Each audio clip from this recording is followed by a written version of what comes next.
Hello. Good morning, good afternoon, good evening, depending on your time zone. Welcome to my YouTube channel. My name is Ogbanje Joseph. So please subscribe to this channel, share, like, as well as drop a comment on the comment section. So today we are going to be looking at an integration theory called Neo-Functionalism. Neo-Functionalism.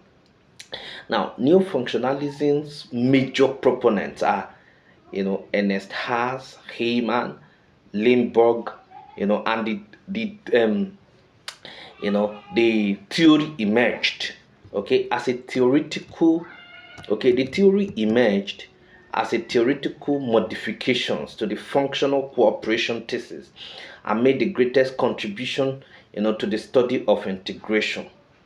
Now, the theory actually posits that non-political cooperation with the functionalists emphasis may be adequate in achieving political integration of states and the possibility of eliminating conflicts, between states, eliminating conflicts between states through non-political cooperation. Okay, now neo-functionalism, is a new form of functionalism, that proposes that integration starts from individual sectors, with the hopes of achieving spillover effects to further the process of integration.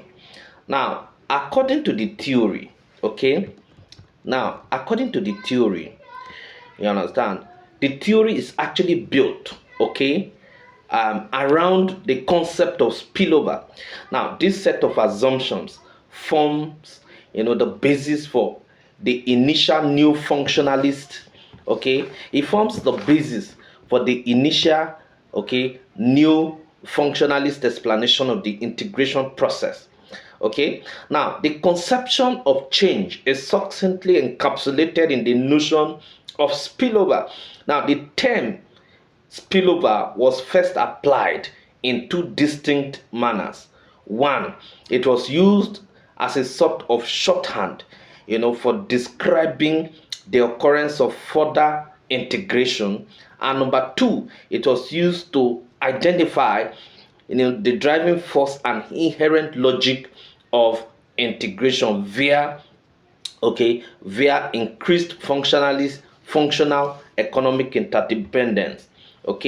Now those are the things. Now I've just talked about the fact that, let me further explain again that the theory of new functionalism, can drive the integration forward, in two major ways. The first one is spillover effect. And what is this spillover effect? Now, this states that integration between states in economic sector will create strong incentives, for integration in other sector. Or if state cooperate in economic terms, over time it would dovetail into political aspects. For example, we have ECOWAS, from the economic perspective, economic integration and cooperation to political aspect. And then number two assumption is the transfer of domestic allegiance to supranational market rules.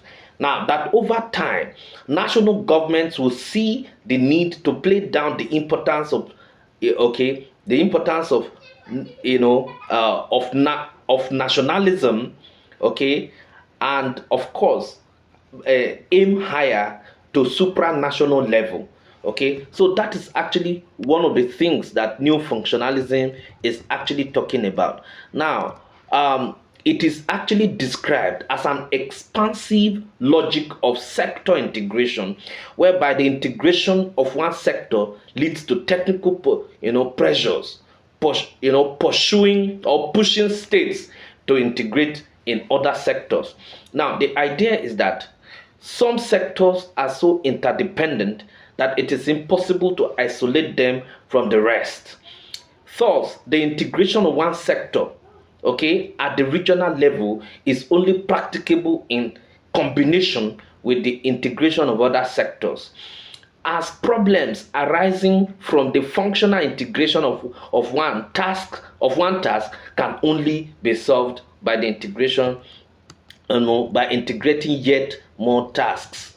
Okay, so now, you know now sector integration begets its own impetus towards, extension of the entire economy. For example, the viability of integration in the coal and steel sectors, would be undermined unless other related sectors such as transport policy followed suit in order to ensure a smooth movement of necessary raw materials.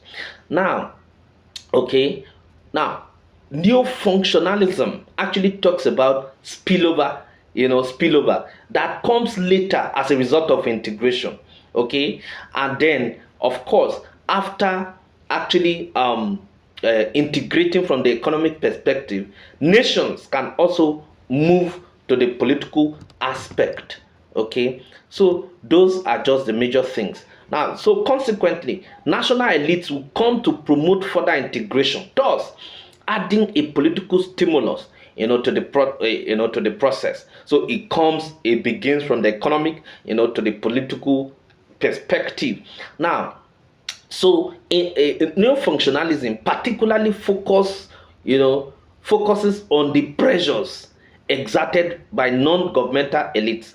Now, those pressures include the altered perception of political parties, business and professional associations, trade unions, or other interest groups.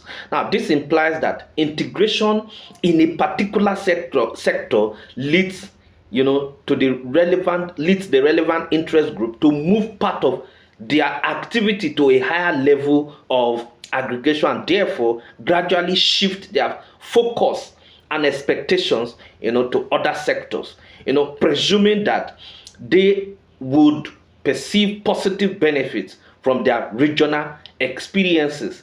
These private organizations, will also support further integration. Okay, so that is actually what it is. Okay, now, greater significance is actually paid to the role of governmental elites and, of course, socialization processes. Okay, now, so those are just the major things. Okay, so when we are talking about neo-functionalism, just know that neo-functionalism is actually an integrative, integration theory that talks about, that is majorly hinged on the spillover effect, okay, of integration. Now, let me use, ECOWAS as an example. ECOWAS started out as economic, as a tool for economic integration and cooperation in West Africa. Don't forget that that is actually the reason ECOWAS was formed, so that member countries can actually, benefit, from the integration process economically. But over time, ECOWAS, the primary function of ECOWAS has actually